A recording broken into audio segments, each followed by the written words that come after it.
خدائی فیصلہ سنو، اللہ کے قرآن کا فیصلہ سنو، اللہ کے کلام کا فیصلہ سنو۔ جس کا کان میرا کلام سننے کے لیے تیار نہیں، جس کو میرا قرآن سن کے مزہ نہیں آتا، جس کو میرا کلام سن کے حلاوت نہیں آتی، جس کو میرا کلام سن کے لذت نہیں آتی، جس کی روح تازی نہیں ہوتی، جس کو لطف نہیں آتا، جس کو کیف نہیں آتا، جس کو سرور نہیں آتا، جو میرا قرآن سننے کو تیار نہیں، جو میرا قرآن آنکھوں سے دیکھنے کو تیار نہیں، جو میرا قرآن سننے سمجھنے کے لیے تیار نہیں، آؤ پھر خدائی فیصلہ سنو۔ فرمایا اولئک کالانعام، میرا فیصلہ نہیں، کسی پارٹی کا فیصلہ نہیں، کسی فرقے کا نہیں، کسی طبقے کا نہیں، کسی جماعت کا نہیں۔ فرمایا اولئک الانعام، پیدا کرنے والا مالک و خالق کہتا ہے مجھے اپنی کبریائی کی قسم یہ سارے جانور ہیں۔ السلام علیکم ورحمۃ اللہ وبرکاتہ۔ دوستو آپ کی خدمت میں لے کر حاضر ہوئے ہیں قاری حنیف ملتانی رحمۃ اللہ علیہ کا بیان۔ دوستو بیان بہت ہی آسان زبان میں اور آسان انداز میں ہونے والا ہے، تو دوستو بیان کو مکمل سنیے گا آخر تک۔ چلے دیر نہ کرتے ہوئے بیان کو شروع کر لیتے ہیں۔ اللہ اور اس کے رسول کریم صلی اللہ علیہ وسلم کا ہر وقت ذکر خیر کرنے والے بندے، اصل میں بندے یہی لوگ کہلانے کے حقدار ہیں۔ میری تیری غلطی ہے کہ ہم اپنے آپ کو بندہ سمجھتے ہیں۔ بندہ بننا بڑا مشکل ہے۔ صوبے سندھ سکھر کے علاقے میں حضرت مولانا تاج محمد صاحب امروٹی رحمت اللہ علیہ بہت بڑے بزرگ اور عالم گزرے ہیں۔ ان کے زمانے کا واقعہ ہے کہ ایک مسجد کا خادم تھا، مسجد کا جھاڑو دینے والا، صفیں بچھانے والا۔ اس زمانے میں بجلیاں کہاں تھی، مسجد میں پانی بھرنے والا، مسجد کی صفائی کرنے والا،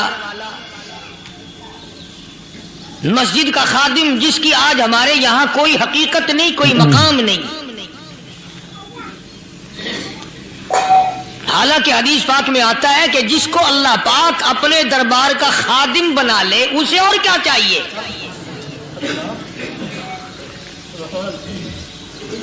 صدر کے ایوان صدر کے جھاڑو دینے والے کو فخر ہے میں ایوان صدر کا خادم ہوں، گورنر ہاؤس کے جھاڑو دینے والے کو فخر ہے میں گورنر ہاؤس کا خادم ہوں، کمشنر کے خادم کو فخر ہے میں کمشنر کا خادم ہوں، اور یہاں کوئی فخر نہیں کہ میں اس حکم الحاکمین کے دربار کا ایلچی ہوں۔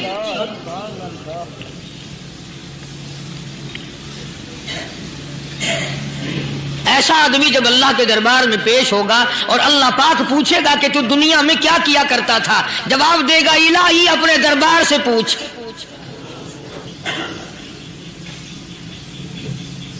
تو مسجد کا خادم تھا، نیک آدمی تھا، لوگوں کو اس کی حقیقت کا پتہ نہ تھا۔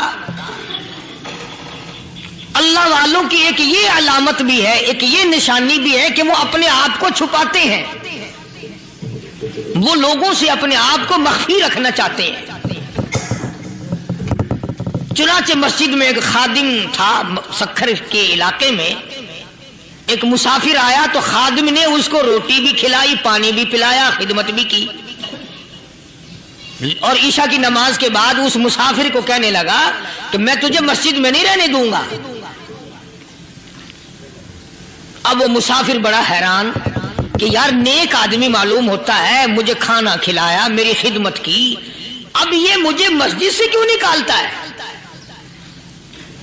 اس نے کہا صاحب مسجد میں کسی کو سونے کی اجازت نہیں، میں مسجد میں نہیں رہنے دیتا کسی کو بھی۔ تو مسافر کہتا ہے کہ اس کے کہنے سے میں نکل تو گیا، دل میں میرے یہ کہ کوئی خاص بات ہے، ورنہ یہ آدمی نہ تو نفرت کرنے والا، نہ تکبر کرنے والا، نہ فخر کرنے والا ہے کوئی بات۔ پہلے زمانے میں لوگ سوچا کرتے تھے، اب تو ایک منٹ میں کفر کا فتویٰ لگا دیتے ہیں۔ اب اگر آج کوئی اس نیت سے کہہ دے مسافر کو کہ بھئی یہاں چوری ہو جاتی ہے، لاؤڈ اسپیکر چوری ہو جاتے ہیں، گھنٹے چوری ہو جاتے ہیں، لہذا مسجد میں نہ سو، اور کوئی مسجد ہے تو پھر تھانہ ہو یا کہ مسافر اس وقت تو نکل گیا اور دور جا کر کے عشاء کی نماز کے بعد پھر واپس آ گیا تو مسجد کے خادم نے سارے دروازے بند کر لیے اور دروازہ بند سارے بند کر کے رات کو اللہ اللہ کرنے بیٹھ گیا. مسافر کہتا جب وہ کہتا تھا اللہ ہو کہتا اتنی روشنی مسجد میں ہوتی تھی کہ مجھے کڑی اور شتیر نظر آتے تھے.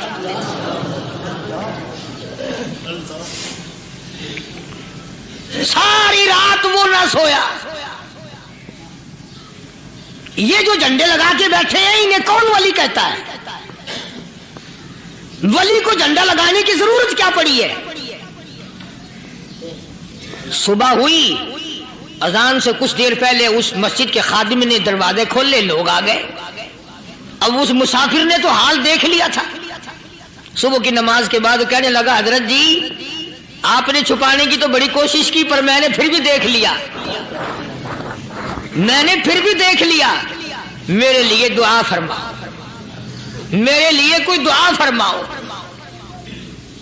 چنانچہ اس اللہ والے نے, اس مسجد کے خادم نے, اس ولی نے اس کے لیے دعا کیا کی؟ اللہ تعالیٰ تجھے انسان بنائے, اللہ پاک تجھے آدمی بنائے. اب وہ مسافر کہتا ہے کہ کمال ہو گیا, نہ میری دکان کے لیے دعا کی, نہ میرے مکان کے لیے دعا کی, نہ میرے دولت مند ہونے کی دعا کی, نہ میرے جنت میں جانے کی دعا کی, نہ میرے قبر سے عذاب سے بچنے کی دعا کی. یہ بھی کوئی دعا کہ اللہ تجھے بندہ بنائے؟ اب کون سا میں گدھا ہوں؟ یہ بھی کوئی میرے مطلب کی دعا کی ہے؟ وہ اللہ والا سمجھ گیا کہ اس نے میری دعا کی قدر نہیں سمجھی. مسجد میں بیٹھے تھے, پاس بازار تھا. اس اللہ والے نے اپنی ٹوپی اتار کر اس مسافر کے سر پہ رکھ دی اور کہا ذرا بازار میں جھانک مار جاتی پائی ہو, ذرا جھانکیو بازار میں. جب اس نے نظر ڈالی تو لوگ چل رہے ہیں, کوئی گدھے کی شکل, کوئی کتے کی, کوئی خنزیر کی, کوئی بھیڑیے کی, کوئی چتے کی, کوئی لومڑی کی, کوئی گدڑ کی شکل ہے. اچھا وہ مسافر بھی سیانا تھا, اس کو خیال آیا کہ میں اپنے آپ کو تو دیکھوں تو گدڑ نظر آیا. پھر اس اللہ والے کی دعا کی قدر ہوئی. تو اس پر یہ میں نے ذکر کر دی بات, ایک حکایت اللہ والے کی کہ ہم کوئی بندے ہیں. اب آپ لوگوں میں سے شانے آدمی یہ کہتے ہوں گے کہ جی تو نے تو بات بنا دی ممبر پہ بیٹھ کے, آدمی نہیں تو اور ہم کیا ہیں؟ آؤ ذرا قرآن کریم سے پوچھیں. فرمایا لہم قلوب لا یفقہون بہا, اللہ پاک جل شانہ فرماتے ہیں جس کا دل قرآن کریم سمجھنے کا عادی نہیں. لہم قلوب لا یفقہون بہا, جس کا دل قرآن سمجھنے کے لیے تیار نہیں. وَلَهُمْ أَعْيُنٌ لَا يُبْصِرُونَ بِهَا, جس کا کان اللہ کا قرآن سننے کے لیے تیار نہیں.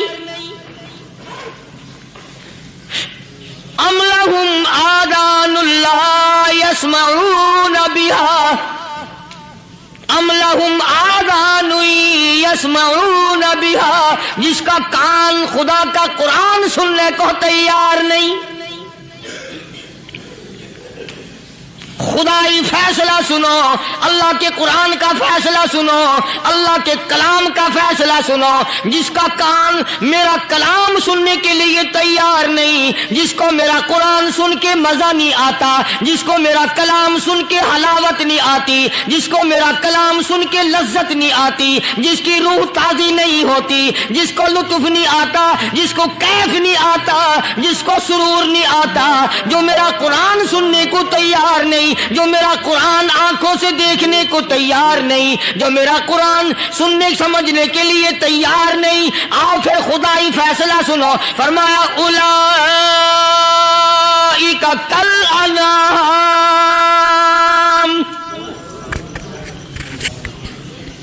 میرا فیصلہ نہیں, کسی پارٹی کا فیصلہ نہیں, کسی فرقے کا نہیں, کسی طبقے کا نہیں, کسی جماعت کا نہیں. فرمایا اولئک الانعام, پیدا کرنے والا مالک و خالق کہتا ہے مجھے اپنی کبریائی کی قسم یہ سارے جانور ہیں،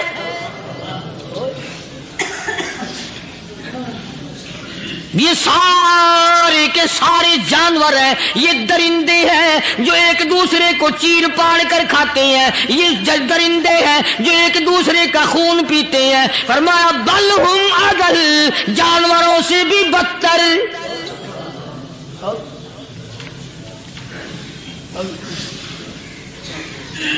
جس کے دل میں قرآن سن کر ترس نہیں، جس دل میں رحم نہیں، اپنے سے کمزور دیکھ کر جس کے دل میں شفقت نہیں، مہربانی کا مادہ نہیں، فرمایا وہ کوئی بندہ ہے، وہ تو جانور ہے۔ اور خدا غضب میں آ گیا، فرمایا بل ہم اضل، اس سے بھی بدتر۔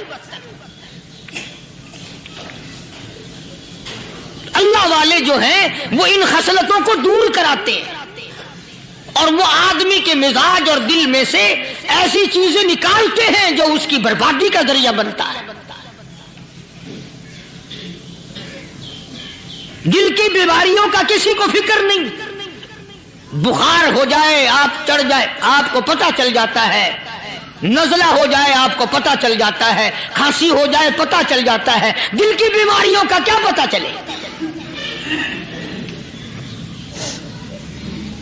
صحابہ اکرام رضوان اللہ تعالی علیہ مجمعین کی جماعت کے اللہ پاک کے محبوب حضرت محمد الرسول اللہ صلی اللہ تعالی علیہ وسلم نے دلوں کی صفائی کی۔ پہلے لوگ جھونپڑیوں میں کچے کوٹھوں میں رہتے تھے، نہ اتنی صفائی تھی نہ اتنی ترقی تھی۔ آج برتنوں کی صفائی دیکھو، کپڑوں کی صفائی دیکھو، مکان کی صفائی دیکھو، رات دن بس اسی دھندے میں لگے ہوئے، سارا دن برتن دھونے سے فرصت نہیں، سارا دن کپڑوں کے بناؤ اور سنوار میں فرصت نہیں۔ تو اللہ والے ایسے موقع پر بڑی عجیب بات کہتے ہیں، وہی مجذوب ہے، مجذوب علی رحمت کہتے ہیں بظاہر تو ہر شے میں بے حد صفائی، بظاہر تو ہر شے میں بے حد صفائی، مگر دل میں ہے گندگی انتہائی۔ بظاہر تو ہر شے میں چہرے کی صفائی، بدن کی صفائی، نہ جانے کتنی قسم کا صابن ہے، نہ جانے کتنی قسم کے پاؤڈر ہیں، نہ جانے کتنی قسم کے شیمپو ہیں، نہ جانے کتنی قسم کے کپڑے ہیں، کیا چال ڈھال ہے، کیا نئے نئے ڈیزائن ہے۔ مجذوب کہتا سب کچھ دیکھ لیا، بظاہر تو ہر شے میں بے حد صفائی، مگر دل میں ہے گندگی انتہائی۔ جس یار کی بیٹھک میں بیٹھ کے کھانا کھایا، جس رشتہ دار کی بیٹھک میں بیٹھ کے کھانا کھایا، اسی کی بہن کو دیکھ کر آبرو پہ ڈاکہ ڈالنے کا پروگرام ہے۔ جس دوست کے گھر میں بیٹھ کے کھانا کھایا، اسی دوست کی بیوی کی عزت لوٹنے کا پروگرام ہے۔ پرانے زمانے میں اب بھی دلی جیسے شہر میں اگر دعوت کی جاتی ہے تو وہاں ایک تشتری میں نمک آتا ہے سب سے پہلے۔ عرب میں بھی دستور تھا پرانے زمانے میں، اگر کوئی دعوت کرتا، کوئی تقریب کرتا، سب سے پہلے نمک آتا تھا۔ ایک ایک انگلی ہر شخص نمک چاٹتا تھا۔ کیا مطلب؟ جس نے نمک چاٹ لیا اب وہ نمک حرامی نہیں بنے گا۔ اس گھر میں چوری کرنا، اس گھر کی آبرو کا غلط تصور لانا، اس گھر کے مال میں خیانت کرنا وہ حرام سمجھتا تھا جس گھر کا میں نے نمک چکھ لیا۔ اور مسلمانوں کی بات نہیں، ہندوؤں کی بھی یہ باتیں تھی۔ مولانا محمد علی صاحب جلندری سب قید رحمت اللہ علیہ فرمایا کرتے تھے کہ ایک سکھ تھا بہت بڑا ڈاکو، مسلمان اور ہندو مل کر اس کو ساتھ ملا کر کے لے گئے کہ یہاں اس گاؤں میں اس پنڈ میں ڈاکہ ڈالیں۔ سفر کر کے گئے، تکلیف اٹھا کے گئے۔ اس سکھ ڈاکو نے پوچھ لیا کہ یہ کون سا گاؤں ہے کہ یہ فلانا ہے۔